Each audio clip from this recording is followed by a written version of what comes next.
Hoje, além do quadro que vem por aí, que nós fazemos todas as segundas-feiras, nós vamos analisar 3 assuntinhos sobre o Brasil. Em primeiro lugar, saiu o IGPDI da Fundação Getúlio Vargas, mostrando uma situação muito preocupante com a inflação brasileira, tanto no âmbito dos preços por atacado como ao nível do consumidor.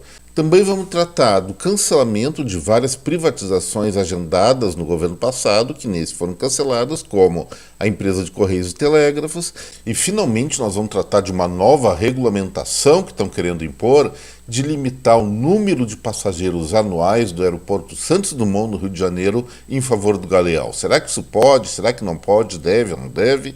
Nós vamos abordar hoje no Fora de Curva. Meu nome é Eduardo Starosta e vamos começar nosso vídeo então agora. Bom, gente, o primeiro assunto diz respeito ao Índice Geral de Preços de Disponibilidade Interna, que mede a inflação tanto dos preços por atacado como ao consumidor e construção civil, calculado pela Fundação Getúlio Vargas referente a todo o mês de março. O IGPDI, como é chamado, teve uma deflação de 0,34%.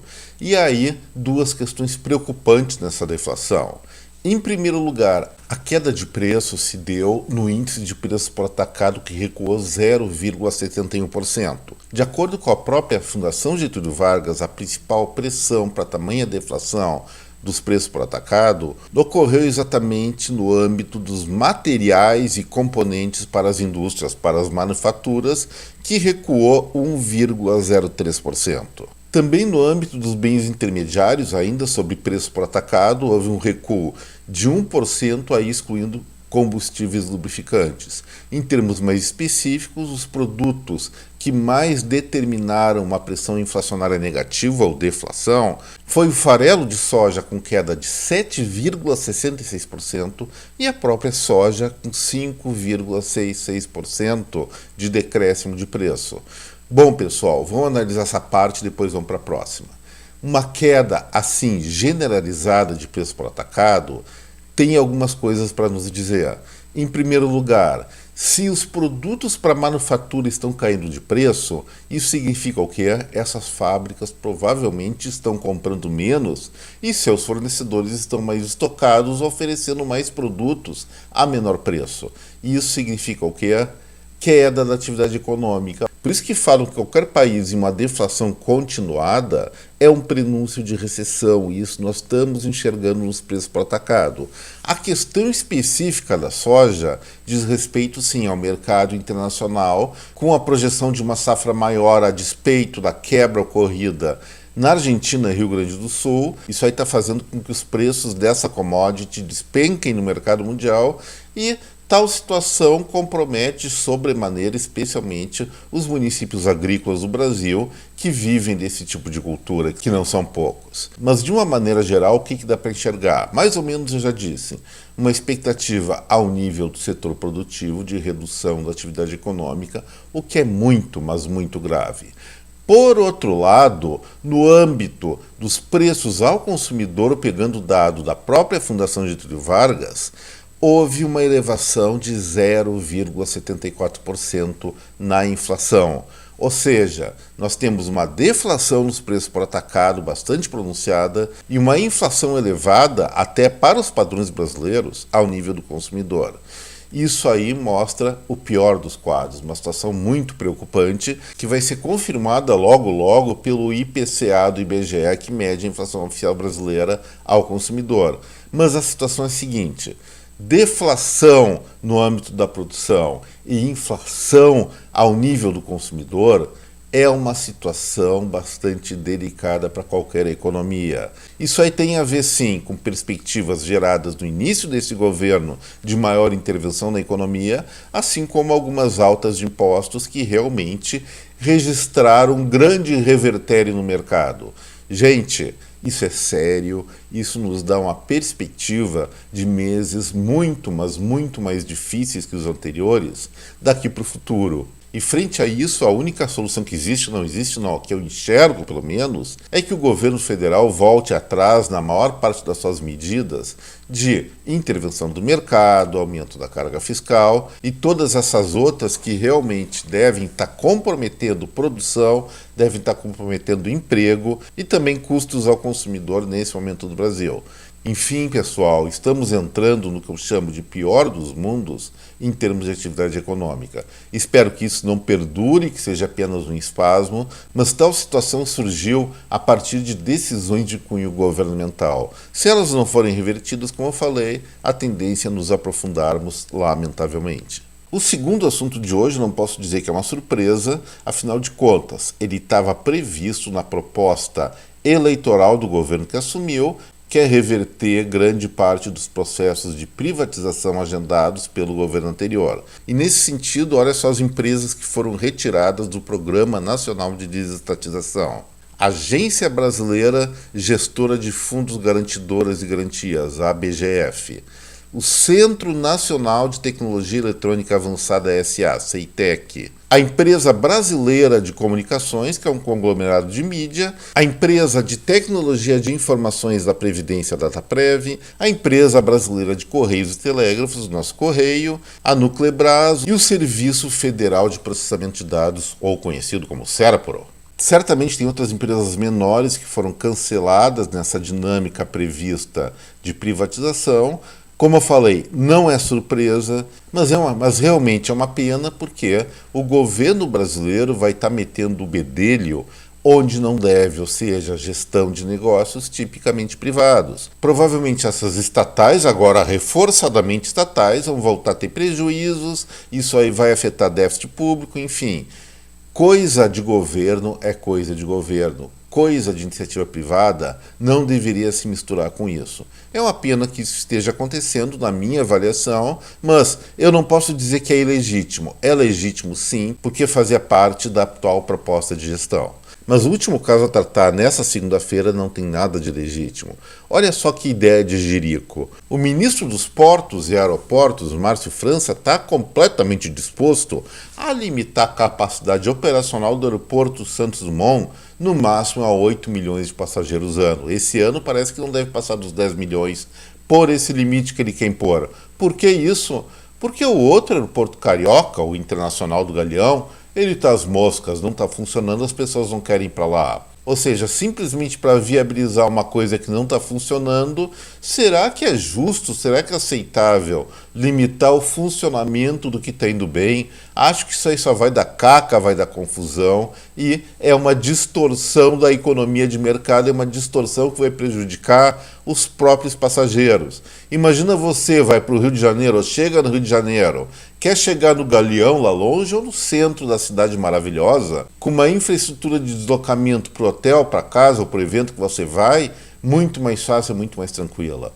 É óbvio que é essa a opção que as pessoas vão querer, que vão preferir. O Galeão, por sua vez, se não conseguir aumentar a sua atratividade por questões de mercado, melhorar o conforto do aeroporto, melhorar os acessos para a cidade, então vai ter que cumprir seu destino que é encerrar as atividades porque não está adequado à realidade que as pessoas querem usufruir nesse momento. É uma pena, mas se o Galeão não se tornar algo atrativo para as pessoas que vão e vêm do Rio de Janeiro, ele perdeu sua utilidade. Lamentavelmente, isso pode ser meio cruel, mas é verdade. Inviabilizar o Santos Dumont para viabilizar o Galeão, certamente ou muito provavelmente vai acabar com a inviabilização dos dois aeroportos. É uma pena, é uma burrada. E agora vamos para o quadro que vem por aí. Na terça-feira, amanhã, vai sair o índice de preços ao consumidor amplo do IBGE, medindo a inflação de março fechada.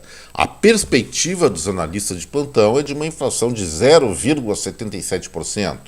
Gente, se for 0,77% para março, está elevadíssimo. Eu acredito que vai ser inclusive maior, vai bater o 0,84% do mês passado. Vocês sabem o que significa uma inflação de 0,77% ao mês?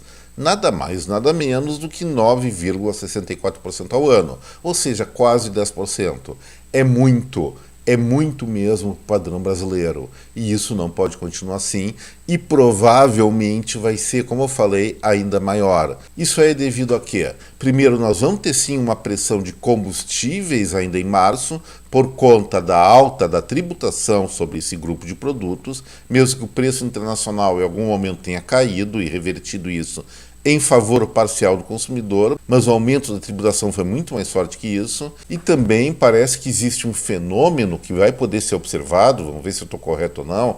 Acho que não sobre alimentos ainda, mas sobre outros segmentos da economia, de um repasse de preços preventivo a uma perspectiva de alta inflacionária. Isso é terrível, isso é indexação. Isso ocorreu em função de anúncios antecipados do governo atual de reajustes de altas tributárias que vão sim impactar custos das empresas, seja sobre a produção, seja até sobre a renda. Então, gente, nós temos sim o viés de alta inflacionária e isso deve se confirmar amanhã, referente ao mês de março, a partir da divulgação do IPCA do IBGE. Já na quarta-feira vai ser divulgado pelo IBGE também a variação das vendas no varejo brasileiro em janeiro. Esse indicador está muito atrasado, como havia comentado alguns foras de curva atrás, mas janeiro é olhar realmente com um retrovisor muito lá atrás, um passado já meio distante para cada um de nós, e a perspectiva dos analistas de plantão é de uma queda de 0,7% em relação ao mês anterior, ou seja, dezembro. Vocês sabem que eu não costumo fazer essa medida, eu quero medir janeiro frente a janeiro de 2022. O que eu vou falar para vocês? Ainda é muito início do ano. Como eu falei, é um passado já um pouco longínquo da nossa realidade atual, que a dinâmica mudou bastante do início do ano para cá. Mas mesmo assim, o que eu lembro daquela época, pelo menos até dezembro? Nós tínhamos um crescimento bastante acentuado do consumo brasileiro de bens não duráveis, pelo aumento da massa salarial em função do aumento do emprego, e isso parou de existir a partir de janeiro, então nós podemos ter uma perspectiva não muito positiva para esse grupo de produtos. O que caía na época e contrapunha duas vertentes do consumo brasileiro era os bens de consumo duráveis, normalmente vinculados a algum tipo de parcelamento, algum tipo de crédito. E uma vez que a taxa de juros, a Selic, estava já a 13,75%, isso é uma análise que eu fazia muito repetidamente, o que acontecia, o que estava acontecendo e está acontecendo ainda, as pessoas não se veem levadas a comprar produtos de elevado ticket médio que possam financiar ou que o preço desse produto seja bastante relevante se deixado numa poupança, numa aplicação financeira rendendo juros. Então, com juros altos, não vai haver recuperação do mercado de bens duráveis. Agora, com juros altos ou baixos, o que nós estamos esperando é uma reversão da situação dos bens de consumo não duráveis, aquela comida do supermercado, artigos farmacêuticos e outros do gênero, porque a tendência é que a nossa massa salarial, o desemprego brasileiro aumente, como já aumentou de acordo com os últimos dados do próprio IBGE, com relação à empregabilidade do país de janeiro e fevereiro, que caiu. Na quarta-feira também vai sair o índice de preço ao consumidor nos Estados Unidos. A previsão deles é de uma alta de 0,3%, está mais ou menos dentro dos parâmetros aceitáveis para aquele país. Mês passado foi um pouco alto, 0,4%, o que mostra que a economia norte-americana, pelo menos em termos inflacionários, pode sim estar voltando a uns dias de maior normalidade. Vamos esperar para ver se cumpre essa previsão e se ela realmente ficar abaixo de 0,3%, significará o fim do ciclo de alta de juros nos Estados Unidos, o que é bom para a economia global. Já na quinta-feira, continuando lá nos Estados Unidos, aproveitando a carona que nós tivemos de volta lá, vai sair os dados dos pedidos iniciais de seguro-desemprego da semana passada. A tendência é um número ao redor de 230 mil pedidos de seguro-desemprego, um pouco maior do que os 228 verificados na semana passada. Se isso realmente acontecer, nós temos aí o início de uma tendência de arrefecimento do mercado de trabalho nos Estados Unidos, e para que isso vire uma tendência, nós vamos ter que analisar mais 2 ou 3 meses. Talvez seja só um espasminho, vamos aguardar para ver. E também na quinta-feira vai sair na Alemanha o índice de preços ao consumidor deles. A previsão, a projeção de lá é de uma alta de 0,7%, o que é um absurdo, é muito alto para um país como a Alemanha, que durante muitos anos viveu com variações inflacionárias perto do zero. Isso ainda tem a ver com os efeitos da pandemia, da guerra da Ucrânia, da mudança de estação lá, está encerrando o inverno, iniciando a primavera. Nós estamos trabalhando com dados referentes a março, ou seja, transição de estação, mas mesmo assim, se ficar em 0,7%, o dado é preocupante. O dado mostra essencialmente que ainda falta alguns ajustes de estabilização de preços na União Europeia. E se continuar assim, os juros por lá, sim, aí sim devem ter uma pequena alta. E já na sexta-feira, vamos voltar aqui para o Brasil, depois de uma temporada nos Estados Unidos, na Alemanha, vai ser divulgado aqui pelo IBGE o volume de serviços referentes ao mês de janeiro. De novo, como no comércio, é um dado que ficou lá para trás, está muito desatualizado, não influencia a nossa visão do dia a dia, mas a tendência é mostrar uma pequena desaceleração dos crescimentos elevados que estavam acontecendo até dezembro de 2022. E assim, gente, nós encerramos o Fora de Curva de hoje. Espero que vocês tenham gostado desse vídeo. E se gostaram, não esqueçam do seu like, da sua inscrição, se você não é inscrito, e do compartilhamento com a sua rede de contatos. Desejo a cada um de vocês uma excelente semana, que aproveite muito bem, que ela seja bastante produtiva e feliz para cada um. Então, deixo aqui meu forte abraço, meu até breve e meu tchau. Até logo, gente.